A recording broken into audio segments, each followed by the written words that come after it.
the 5 mistakes based on research that everybody makes when they set goals.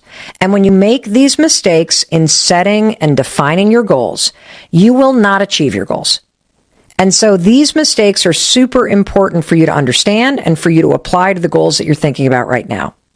So mistake number 1, you're so focused on the how you're going to get this goal achieved that you forget about the why.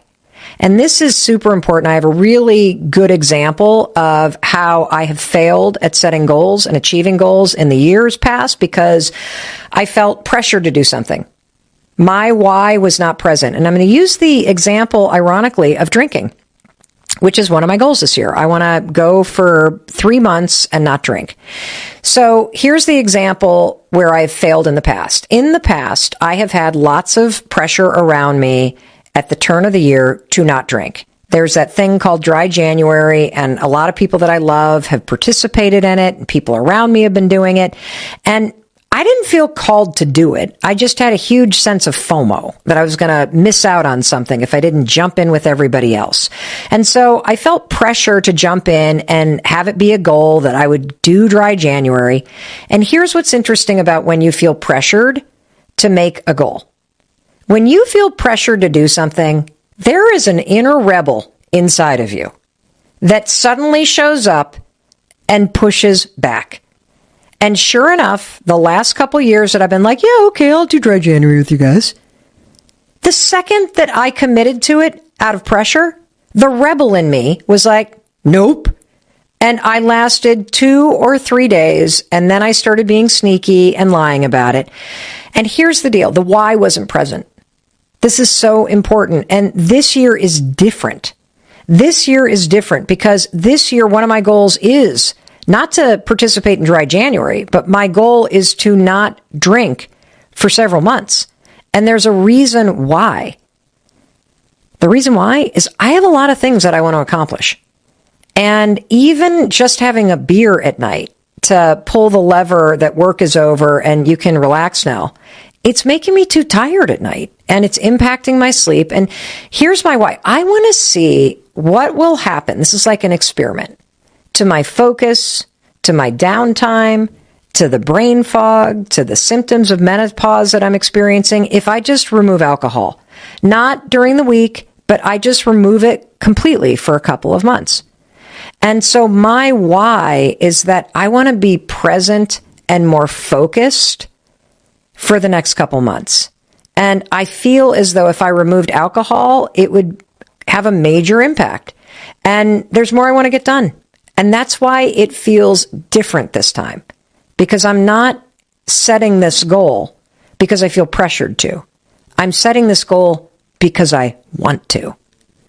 So taking that research in mind and that mistake that everybody makes, what's your why for real?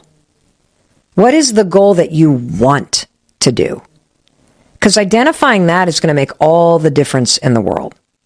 Now let's talk about mistake number 2. I see this all the time. In my opinion, this is not based on a study, but in my opinion, this is the mistake that everybody makes the most. You ready for it? You're setting too many goals. Stop doing that. Okay? Stop committing to Dry January, Whole30, learning Spanish, changing your job, painting the back bedroom, volunteering twice a week, and being a nicer person all in the same month. Stop. Okay? Mistake number 2. Taking on too many things based on the research means you get nothing done. That's why we are going to focus on just 1 to 3 goals at a time. That is it. Okay? That's it. Don't give me the but I think I could, but what about habits? But. No. 1 to 3 goals. And in fact, I'd be thrilled if you came out of this episode and you just had 1 goal that you had defined and refined based on the research and that you were excited about. Wouldn't that be empowering? Of course it would. So let's move on to mistake number 3. When you define the goal, you're missing the sweet spot based on research. You see, there is this sweet spot with goal setting and goal achievement between it being way too easy and it being way too hard. It's sort of like Goldilocks and the Three Bears, right? One was too little, one's too big, one's just right. There is a just right sweet spot when it comes to goal setting. And most people, in addition to setting too many goals, most people go way too big. Do not make your goal way too big. You see, that's what a dream is. Your dreams are big. Your goals have to be small. Your dreams have no timeline. They're aspirational. Your goals must be specific, and they must be on a timeline, and they must be definable. They got to be tiny. See, you want something that you know you can achieve. This comes from research at Florida State University, okay? So anything that's too big is a dream. We're talking about goal setting. This also is grounded in research from the famous habit research that B.J. Fogg has done at Stanford. You have to have it be something you know you can achieve. But let's go back to the sweet spot. So I know that I could achieve journaling one day. But that's not really a sweet spot, is it? I'm not that inspired doing that one day.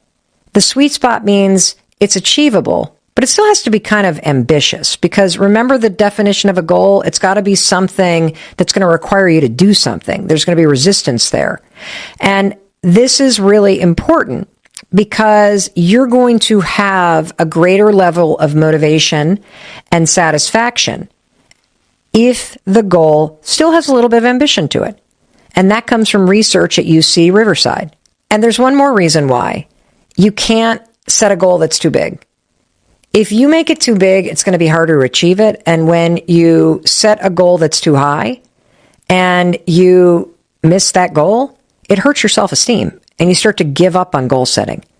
That seems kind of obvious. It's research from a university in Germany. And by the way, we will link to all of this in the show notes, so you can dig into this research too. But the bottom line here is it's a mistake to go way too high. It's a mistake to go way too low. You got to hit the sweet spot. So let me go back to the example of my goal to not drink for a couple months. I'm going to refine my goal because a couple months, that's kind of vague, isn't it? Right? Like, I don't really have a definition for that. A year, way too big. A year feels like something like a punishment right now for me. I don't want to do that. My husband does not drink at all. He loves not drinking. I don't want to go an entire year. That's not what my goal is right now. My goal is to not drink for several months and learn something about myself. And if I decide to keep going, that's great. I could commit to dry January, but you know what? That feels too little. It feels like something everybody's doing. It feels like something I've tried in the past and I didn't really into it. I want to do something that feels a little bit bigger but achievable. And so here's what I'm going to do. I'm going to say that I'm not going to drink for 75 days. 75 days, I'm not going to drink. That's longer than a couple months. It's not an entire year. It still feels achievable.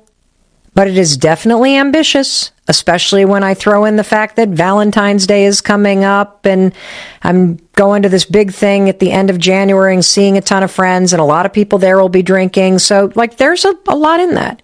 So now let me turn it to you. Is your goal in that sweet spot? Let's Goldilocks and the Three Bears this thing. Is it too little, too big, or just right? Is it that 75-day thing? All right, now let's go to mistake number 4. The goal's too general. And I will say, I just kind of outed myself saying 2 months not drinking, too general. But my goal to garden more, way too general.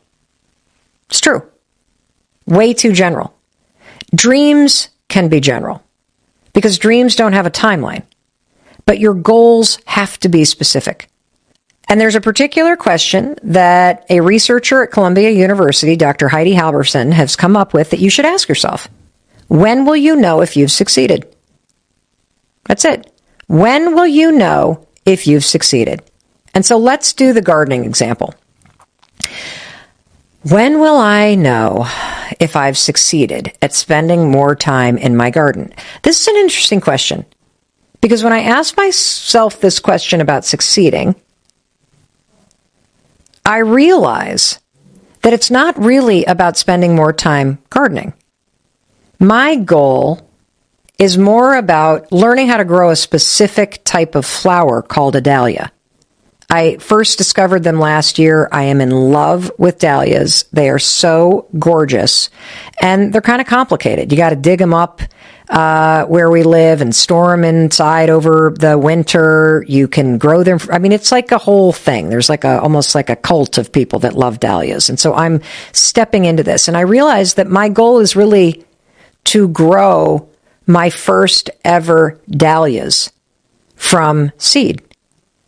And I know I will have succeeded when I'm able to cut my first bouquet of dahlias and they're in a vase next to my sink. And finally, mistake number 5. I'm so excited to share this one with you. This was new to me. I discovered this researching this show. Most of this stuff I've known based on some of the books that we've researched and projects that we've done for Audible. But this new one is so cool. Have you ever heard of a high-low range goal? This will blow your mind. This comes from Florida State University. Now, according to a study from Florida State University, it's easier to lose 2 to 4 pounds than 3 pounds. I'm going to say that again. It's easier to lose 2 to 4 pounds than 3 pounds. Isn't that kind of cool? That a high-low range goal is going to make it easier for you to achieve it. So let me put that into application. So for me, you know what that means? I'm going to make it a goal to journal between 5 and 7 days a week.